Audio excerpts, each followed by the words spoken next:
G'day, it's Aaron here from Mayfair Plumbing in Adelaide, South Australia. Today, I just want to show you this little Rinnai temperature control pad we've recently installed. So this one's in the bathroom and the kitchen's currently in priority mode. So what we want to do is change priority over to the bathroom, and you'll see that little priority light has now turned on.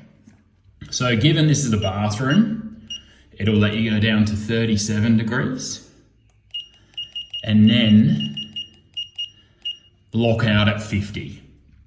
Whereas the kitchen will get you to 55 and 60, and a bathroom controller will give you a maximum of 50.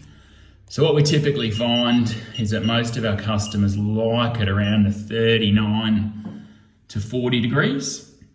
And that way, all you need to do is turn the hot tap on and bang, you got the perfect shower every time. Have a good day.